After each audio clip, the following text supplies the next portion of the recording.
Hello and welcome to the Believe Crew podcast. The business is you. I'm Jamie White, founder of Believe Crew and your host. Let's jump right in.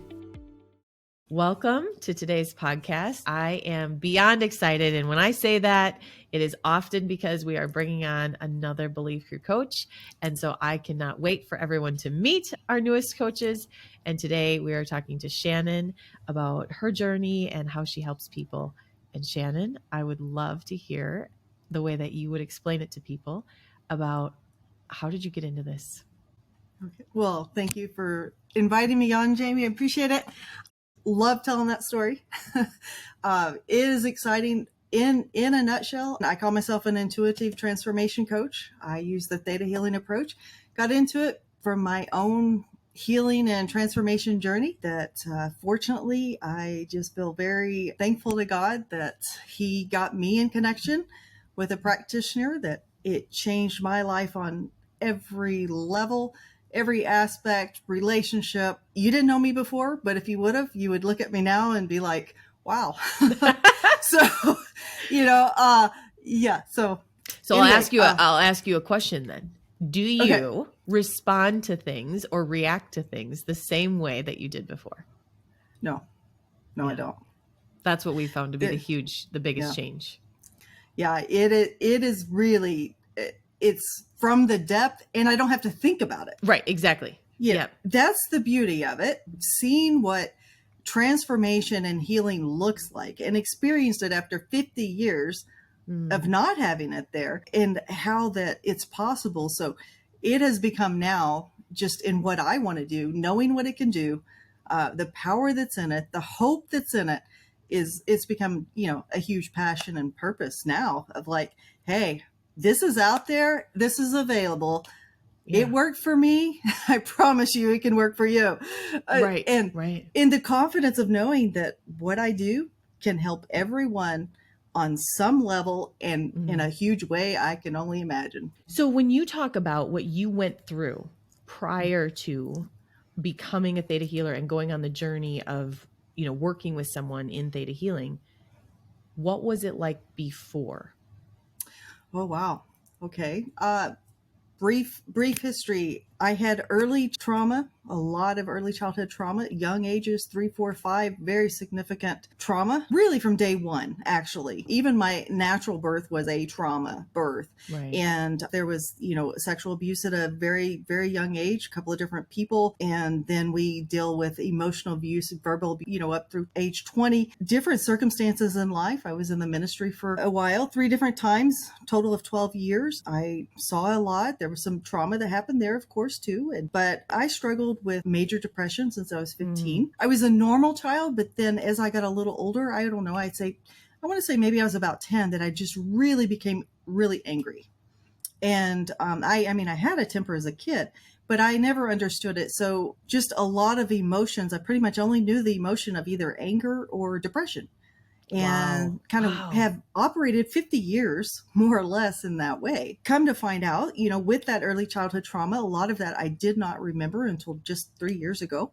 I'm 50 now. But I remembered, some of the emotional and verbal abuse and all that and how it affected me.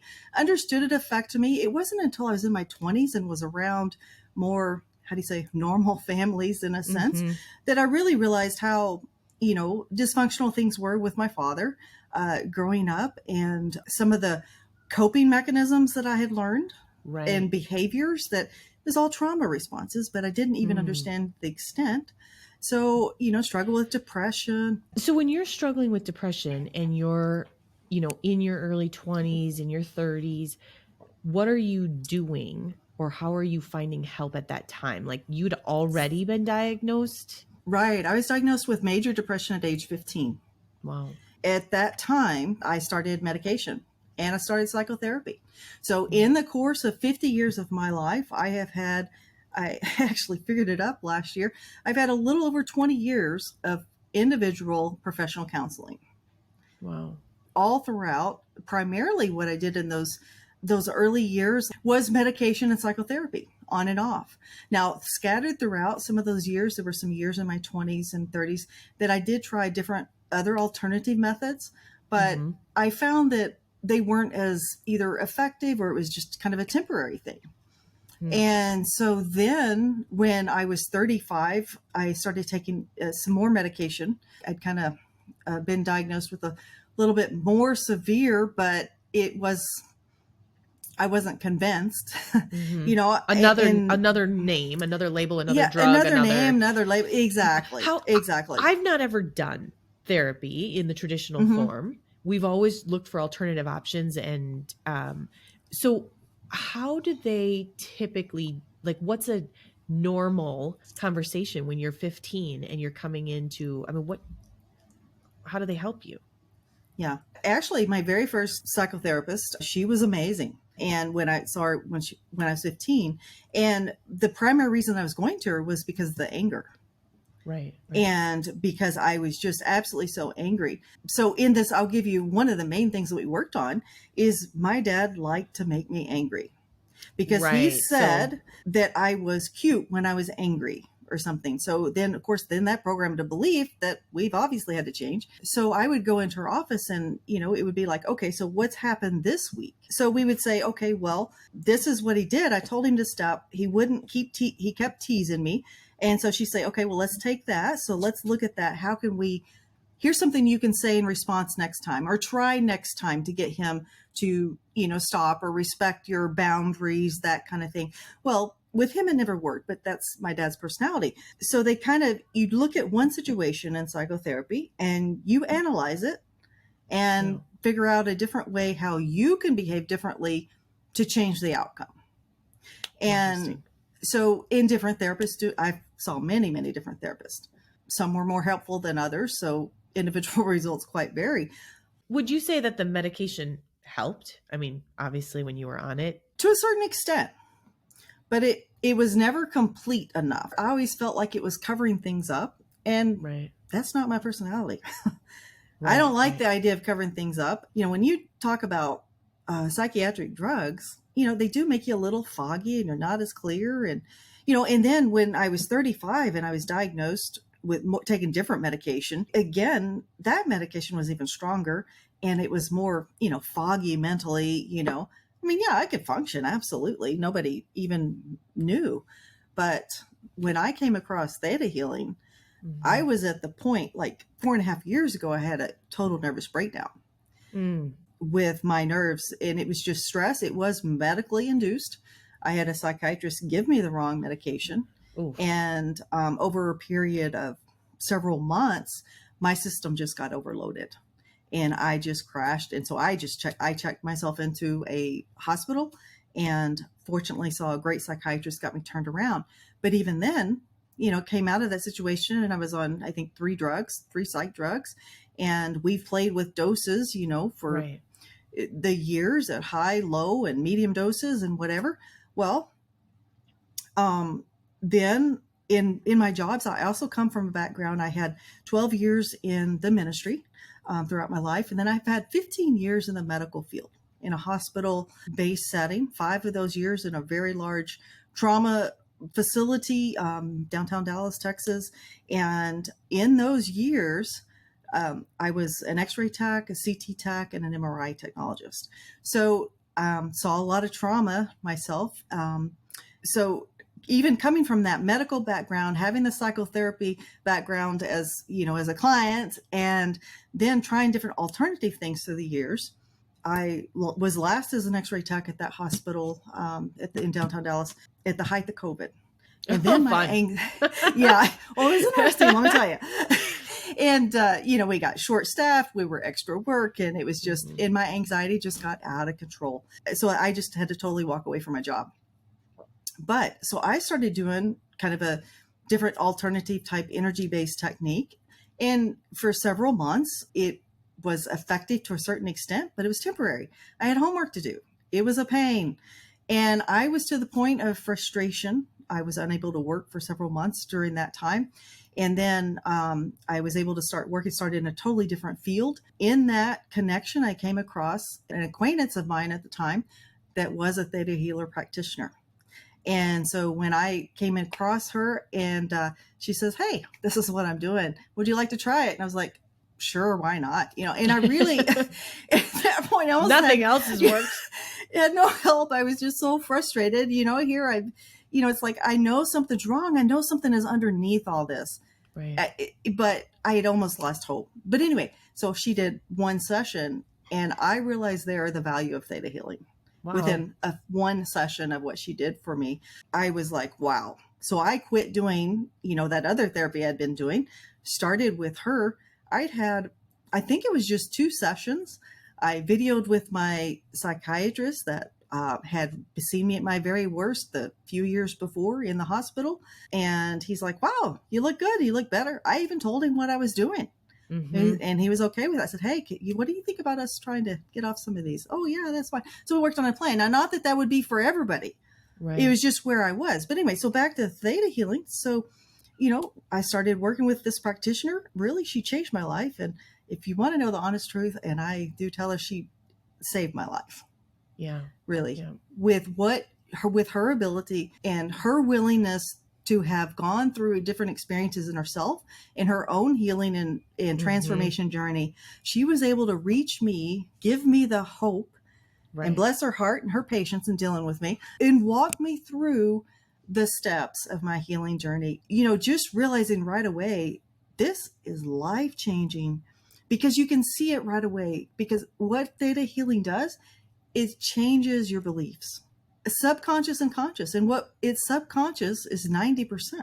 So we're all walking around with these beliefs that we're not even aware we have. Yeah. And so, it's been really shocking, some of the beliefs that I've had on a level that I didn't even know I had. And given my background, you would be like, you had what? Yeah. Yeah. But it all makes sense. There's a conflict there, and we don't understand why there's this inner conflict and this internal conflict, and our behaviors aren't matching what we're saying, or we're, just in conflict. Like, what? Exactly. And so it's like peeling an onion. Yeah. So you realize, well, there's this layer, and then you go a little deeper in this layer. Well, that's part of the healing, process. Yeah. And so then, the world is your mirror. So what you believe gets reflected back to you. And things that you believe, you end up, attracting things to you. And so in the process of changing beliefs and clearing traumas, because we hold traumas on a cellular level. Yes. And I, in the process had remembered a couple of years prior, the flashbacks from childhood of the sexual abuse is the part that I didn't remember. And that when that came back, and we've been able to peel that apart. So, I can talk to you about it now and be okay with it. It's not going to affect me. I'm not going to break down and cry after I get off here either, because we have healed that. Right. God in his mercy and just willingness, his unconditional love and helping and wanting to, it's a miracle what it can do. So I'm curious. I don't know if this is, if this will make sense or not to anyone else, but when I know that there's something holding me back now, from moving forward, most of the time I'm pretty good with let's work on it. Let's work on it. Let's work on it. There's not a lot of resistance, but sometimes I've noticed recently, I'll feel this feeling coming up, oh no, I'm going to learn something new I didn't know before. Do you know what I'm saying? I know what you're saying. Talking about? And then I'll just actually start crying before I even know why I'm crying. It's like I can tell that something is coming to the surface. I'm going to be aware of something, or this was big. This was big in my life, and I didn't know that this was holding me back. I didn't know this belief was buried. Right. I'm curious. I mean, your laughter kind of tells me that maybe you understand, but I was going to ask if you've noticed the same things or something similar, or how you feel, when there's this, what? Is there something coming up from the past that I don't remember? Yes, that it is so true. For me, anger. Oh. If I'm starting to get angry and agitated, something is coming up. That is really interesting. It is. And even when I was, doing my sessions with my practitioner, And we would be on, and all of a sudden, there were a few times that I just would go off, bless her heart, and it just totally, I mean, it took months before I was even got to the place where I could even break down and cry, because That it is was so anger. It just was all this anger. But as and anger is almost a coping mechanism, really, to kind of cover up and be the wall, right? Like totally, it's not safe to feel, right. and so, or whatever the beliefs are at the time. Yeah. And it's not safe to be vulnerable, or who knows, right. But then, so anger is sort of that first layer of defense. Yeah, basically what I'm hearing. It is. Oh yeah, it's my total defense. So I know now if something happens, either just in myself, or if I happen to be out and about or in a conversation or something, and I get triggered, I start getting angry. There's something in me got triggered, and I know there's some beliefs coming up. Right. I know there's some work. Right. There's some clearing that needs to happen. And I am. I was so desperate when I came across my practitioner, and at the end of my rope, because it's like, I hate living like this. Right. This is a miserable existence. I am miserable, and you don't understand why. Yeah. That's the sad part. Right? Yeah. Because we're not trained on, I wasn't trained on that, to understand, like, why am I in this cycle that I don't know why I'm in? I thought that, I think I made the assumption that those around me had it figured out, and that if they knew something, they would have told me. And then when I didn't hear it, I just assumed I had everything. I had all the information I needed, because I thought I had good mentors, good people around me, good leaders, but I wasn't hearing, why am I in this same cycle, and how do I get out of it? Is it possible to get out of? Yeah, it is totally possible. Yeah. And like, as a Theta Healer practitioner, really, the sign of a good Theta Healer practitioner is, our beliefs are like Jenga blocks stacked on a tower. If you can get to those bottom beliefs and you pull them out, that whole tower is coming down. Yeah. And the beauty with the Theta Healing, you do not have to know all those other beliefs. It is totally not important. So like when I'm doing a session with someone, what information is coming to me, I don't question it. It's like, okay, how does this fit together? Let's find this belief and pull it out, and boom, let's be done. And let everything topple. We don't try to figure out what. In pulling that out, sometimes you do get the reaction. Like now I'm learning that there's a whole spectrum of emotions that I never knew existed for 50 years. Wow. It really, my practitioner said to me, and we've been working for months, and she just said to me, she goes, Shannon, have you really ever been happy? And I was like, no, I really never have been. I really don't know what that is like, because I had spent my whole life covering every emotion up, trying to protect myself in every way, with anger. And that's what's fantastic about the brain, is its ability to adapt and to change. Yeah. And it is amazing, what we can go through as children and adults, and the things that we can face, and how incredibly amazing our brain is at protecting ourselves. We learn these coping mechanisms. But the beauty is, with Theta Healing, you can go in and you're basically, I don't know how else to say, rewiring and teaching, let's pull this out and clear these traumas out. And that's the beauty of it. Like, and even, of course, I obviously, being ages 3, 4, and 5, when all these flashbacks, I remember enough, but I don't remember all the details. But with Theta Healing, I didn't have to remember. Yeah. That's the difference between, like you were asking earlier, psychotherapy, going to see a counselor.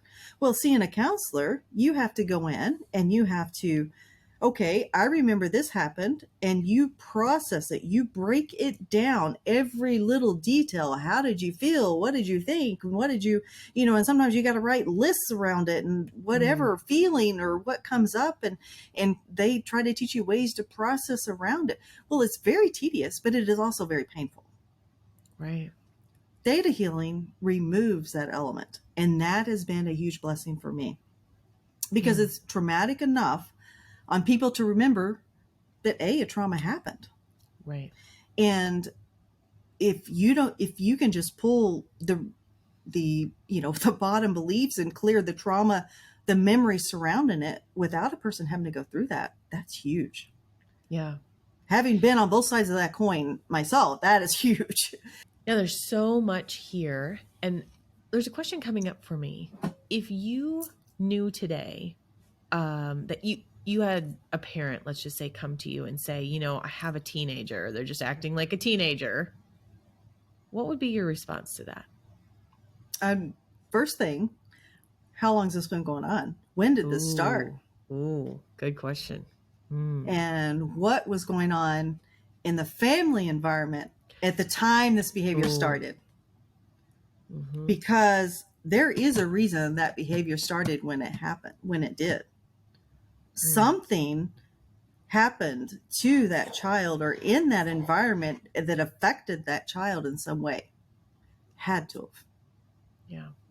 And that's, we can go back to a lot of, physical, ailments. Like even I've had chronic migraines since age 11 for 24 hours a day, 7 days a week. They were an average of, on a pain scale, 0 to 10, 10 being the worst, they were average of a 7.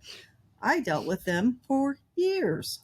Mm-hmm. And it was not until I even had Botox injections, but it was not until Theta Healing came along that we were able to really get them down to a level that, they're down to a 1 or 2.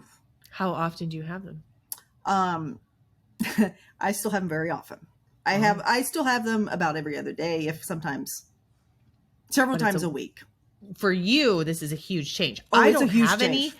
I've not had any. That's one of the things that's been hard to, it feels hard, and maybe that's a belief I need to work on, to talk about how much of an impact stuff like Theta Healing can make, because I didn't have a lot of that stuff. Anytime that I had issues, I was trying to figure out how can I work on this. And for the last 5 years, maybe longer now, we understood that there was a direct connection between the mind and the body and what was going on in the way that we were thinking. And, so we started releasing emotions. That's how we first started doing it. And when I released unsupported, I no longer had this burning fire along my upper back, because that's where, we hold unsupported sometimes. I mean, like, as I've studied this stuff, I've learned that, 80% of the time it might be similar, but then there's always let's go into, what's specific to you. But one of the things too that I was thinking about is, there's some work by Dr. John Sarno, was one of the first books that I'd ever read, and it was called The Divided Mind.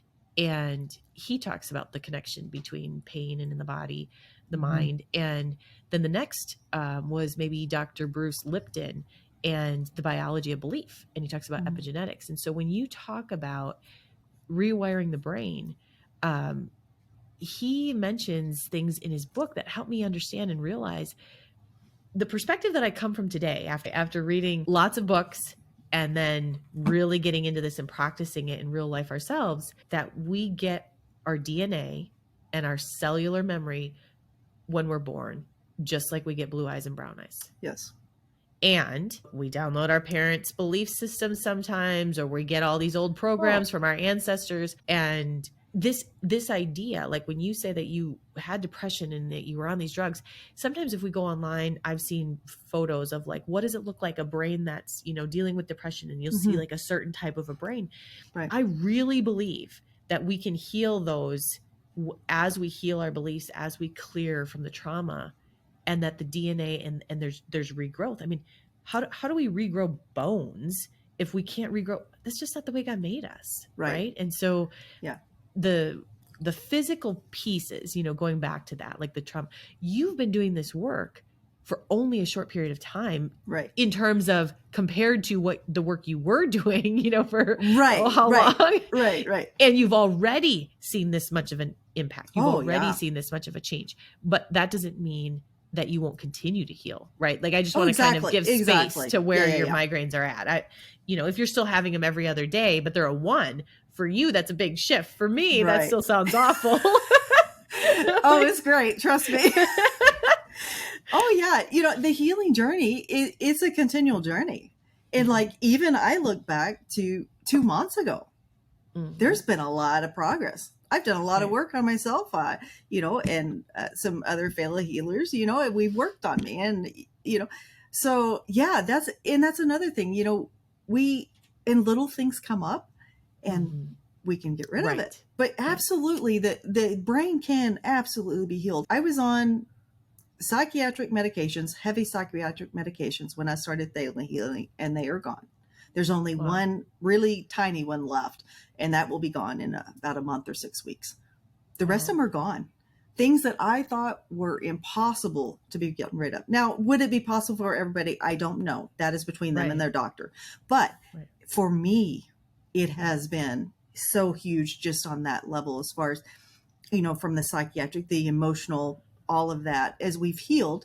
And I just, really, I give total credit to, when we change the beliefs, we're pulling out these limiting beliefs. If we get to the point where we're choosing to not limit God and not limit our healing capability, of what is possible, when we realize that, hey, this is possible. And I promise you, if things can change for me, it can change for a lot of people. What are some of the things that you would love for people to know? Really, that first of all, nothing is impossible. Healing is possible, and so many levels. With the traumas, it doesn't have to stay with you forever. I mean, I have had a lot of significant trauma in my life, and different times of my life. It's gone. I mean, do I remember what happened? Of course, absolutely. But the effects of it is gone. So just because you have remember, it happened, but it doesn't have to wear you down. It doesn't have to drag you down. And I love sharing that there is hope.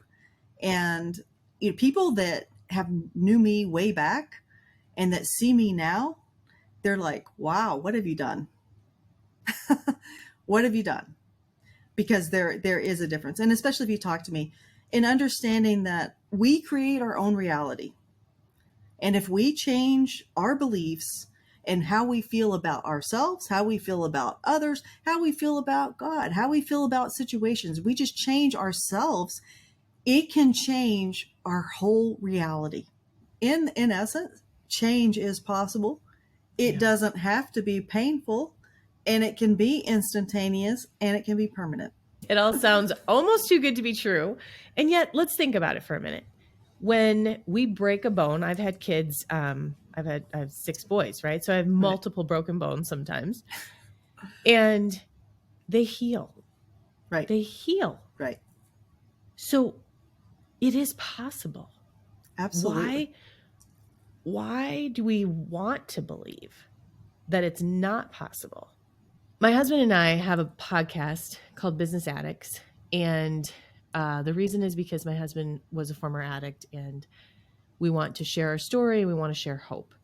And as we've gone through the process of healing for ourselves together, really, right? Because I was affected by addiction and I was an enabler. Right. Initially, that process was met with extreme resistance, like to the point where he almost walked out on our relationship. It was like, something has to change. I said, I'm done. Like, this is no longer okay.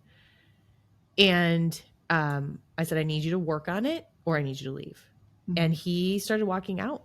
And I was like, why are you walking out? And he said, well, because it's too hard to change. Oh, yeah. And so he had a belief that it was too hard to change. Right. So then we had to take care of that belief first. Exactly. to take that bottom, block out, the bottom Jenga block out. Like, exactly. And then once we took that out, once we shifted that belief and that perspective, and all of a sudden, now after a couple of years, the resistance is almost not even there. I mean, it's so minimal, and the change is so fast that now the question is, why would we want to resist change? Right? Exactly. That's totally where I'm at. Yeah. Yes. Yeah. When you're going through that process at the very beginning, in the fact you've got some of those huge beliefs that are really blocking you, and you start pulling those out and you start seeing, and that's the beauty, like what I do for, a lot of people at the very first time, get on, let's chat, let's just change just a few things. Yeah. And if they can see how it can impact their life, just a few minutes, changing just a few things, and realize that, oh, a block can be removed, that opens the door then. So like what y'all experienced, changing that, pulling that belief out, open the door that, oh, this is possible. Oh, wait, this can change. It can, right there, and that's what I experienced. I mean, I've changed, thousands and thousands of beliefs. And now to the point of, if something's coming up for me, it's like, how fast can I change this? I will go excuse myself into the bathroom. I mean, seriously, right. And go do some work, because it's like, it's not I worth don't want to it. feel this way. Right. You'd have to write it down otherwise and deal with it later. Like, let's just take care of it right now. Right. Yeah. I mean, because I lived so long in a state of anger and frustration and miserableness that I'm like, that comes back in and I'm like, oh no, it's not. Mm-hmm. we are going to fix that right now. I really don't care what's happening. I'm going to take care of this. Really, that's the point that people have to get to. Yeah. In order to really get the help, taking responsibility, for the past, but changing then, okay, I can look back at the situation and say, yes, I was, maybe I was wrong in this and this and this. Well, what caused it to be that way? Where is that belief that made me react and made me behave and made me say whatever?